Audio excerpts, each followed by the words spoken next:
ರಾಜ್ಯ ಬಿಜೆಪಿಯಲ್ಲಿ ಈಗ ಸದ್ದಿಲ್ಲದೆ ರಾಜ್ಯಾಧ್ಯಕ್ಷ ಸ್ಥಾನದ ಬದಲಾವಣೆ ಕುರಿತಾದ ಚರ್ಚೆಗಳು ಮುನ್ನೆಲೆಗೆ ಬಂದಿವೆ.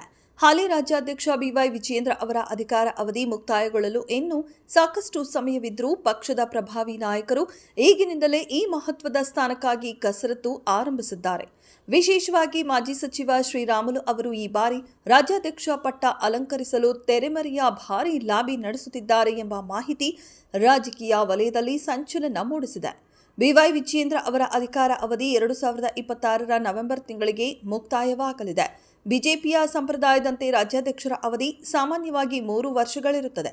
ಆದರೆ ರಾಜ್ಯ ರಾಜಕಾರಣದಲ್ಲಿ ನಡೆಯುತ್ತಿರುವ ಬದಲಾವಣೆಗಳನ್ನು ಗಮನಿಸಿ ಅವಧಿಗೂ ಮುನ್ನವೇ ಬದಲಾವಣೆ ಮಾಡಬಹುದು ಅಥವಾ ಮುಂದಿನ ಅವಧಿಗೆ ತಮ್ಮನ್ನ ಗಂಭೀರವಾಗಿ ಪರಿಗಣಿಸಬೇಕು ಎಂದು ಶ್ರೀರಾಮುಲು ಪಟ್ಟು ಹಿಡಿದಿದ್ದಾರೆ. ಇದಕ್ಕಾಗಿ ಅವರು ರಾಷ್ಟ್ರೀಯ ನಾಯಕರ ಮೂಲಕ ನೇರವಾದ ಸಂಪರ್ಕ ಸಾಧಿಸಿ ಹೈಕಮಾಂಡ್ ಮೇಲೆ ಒತ್ತಡ ಹೇರಲು ಮುಂದಾಗಿದ್ದಾರೆ ಎನ್ನಲಾಗಿದೆ. ಶ್ರೀರಾಮುಲು ಅವರ ಈ ಪೈಪೋಟಿಯ ಹಿಂದೆ ಪ್ರಬಲವಾದ ಜಾತಿ ಲೆಕ್ಕಾಚಾರವಿದೆ. ತಾವು ರಾಜ್ಯದ ಪ್ರಭಾವಿ ಎಸ್ಟಿ ಸಮುದಾಯದ ನಾಯಕನಾಗಿದ್ದು ತಮ್ಮನ್ನ ರಾಜ್ಯಾಧ್ಯಕ್ಷರನ್ನಾಗಿ ಮಾಡಿದರೆ ಇಡೀ ಸಮುದಾಯ ಬಿಜೆಪಿಯತ್ತ ಭದ್ರವಾಗಿ ವಾಲಲಿದೆ ಎನ್ನುವುದು ಅವರ ಪ್ರಬಲವಾದವಾಗಿದೆ.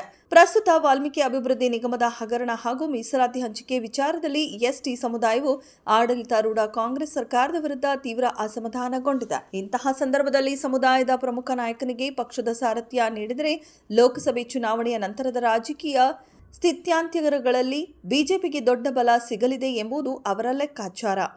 ಈ ನಿಟ್ಟಿನಲ್ಲಿ ಶ್ರೀರಾಮುಲು ಅವರು ಕೇಂದ್ರ ಸಚಿವ ಪ್ರಹ್ಲಾದ್ ಜೋಶಿ ಅವರ ಮೂಲಕ ಹೈಕಮಾಂಡ್ ನಾಯಕರ ಮನವೊಲಿಸಲು ಪ್ರಯತ್ನಿಸುತ್ತಿದ್ದಾರೆ. ಅಲ್ಲದೆ ಇದೇ ತಿಂಗಳ 24ರಂದು ರಾಜ್ಯಕ್ಕೆ ಭೇಟಿ ನೀಡಲಿರುವ ರಾಷ್ಟ್ರೀಯ ಬಿಜೆಪಿ ಮುಖಂಡ ನಿತಿನ್ ನಬೀನ್ ಅವರನ್ನ ಭೇಟಿ ಮಾಡಿ ತಮ್ಮ ಬೇಡಿಕೆಯನ್ನು ಅಧಿಕೃತವಾಗಿ ಮಂಡಿಸಲು ಶ್ರೀರಾಮುಲು ಸಕಲ ಸಿದ್ಧತೆ ನಡೆಸಿದ್ದಾರೆ. ಸಚಿವ ಸ್ಥಾನ ವಂಚಿತರಾಗಿರುವ ಮತ್ತು ಕಳೆದ ಚುನಾವಣೆಯಲ್ಲಿ ಸೋಲನ್ನು ಅನುಭವಿಸಿರುವ ರಾಮುಲು ಅವರಿಗೆ ಪಕ್ಷದ ಸಂಘಟನೆಯ ಜವಾಬ್ದಾರಿ ನೀಡುವ ಮೂಲಕ ಪುನರ್ವಸತಿ ಕಲ್ಪಿಸಬೇಕು ಎಂಬುದು ಅವರ ಬೆಂಬಲಿಗರ ಆಶಯವಾಗಿದೆ.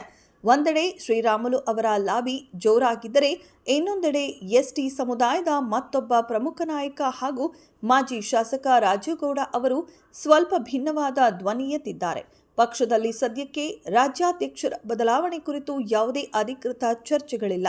ಹೀಗಾಗಿ ಎಸ್ಟಿ ಸಮುದಾಯದಿಂದ ಅಧ್ಯಕ್ಷರಾಗಬೇಕು ಎಂಬ ಬೇಡಿಕೆಯನ್ನ ನಾವು ಈಗಾಗಲೇ ಇಡುತ್ತಿಲ್ಲ. ಆದರೆ ಸಮಾಜದ ಹಿತದೃಷ್ಟಿಯಿಂದ ಹಾಗೂ ಪಕ್ಷದ ಸಂಘಟನೆ ವಿಚಾರದಲ್ಲಿ ನಾವೆಲ್ಲರೂ ಒಟ್ಟಾಗಿದ್ದೇವೆ ಎಂದು ಹೇಳುವ ಮೂಲಕ ರಾಜೇಗೌಡ ಅವರು ಅಡ್ಡಗೋಡೆಯ ಮೇಲೆ ದೀಪ ಇಟ್ಟಂತೆ ಮಾತನಾಡಿದ್ದಾರೆ. ಒಟ್ಟಾರೆಯಾಗಿ ರಾಜ್ಯ ಬಿಜೆಪಿಯಲ್ಲಿ ನಾಯಕತ್ವದ ಬದಲಾವಣೆ ಕಿಚ್ಚು ಸದ್ದಿಲ್ಲದೆ ಹೊತ್ತಿಕೊಂಡಿದೆ. ವಿಜಯೇಂದ್ರ ಅವರ ನಾಯಕತ್ವಕ್ಕೆ ಸವಾಲು ಎಸೆಯುವ ರೀತಿಯಲ್ಲಿ ಶ್ರೀರಾಮುಲು ಅವರು ನಡೆಸುತ್ತಿರುವ ಈ ಲಾಬಿ ಎಷ್ಟರ ಮಟ್ಟಿಗೆ ಯಶಸ್ವಿಯಾಗಲಿದೆ ಮತ್ತು ಹೈಕಮಾಂಡ್ ಇದಕ್ಕೆ ಹೇಗೆ ಸ್ಪಂದಿಸಲಿದೆ ಎನ್ನುವುದನ್ನು ಕಾದು ನೋಡಬೇಕಿದೆ.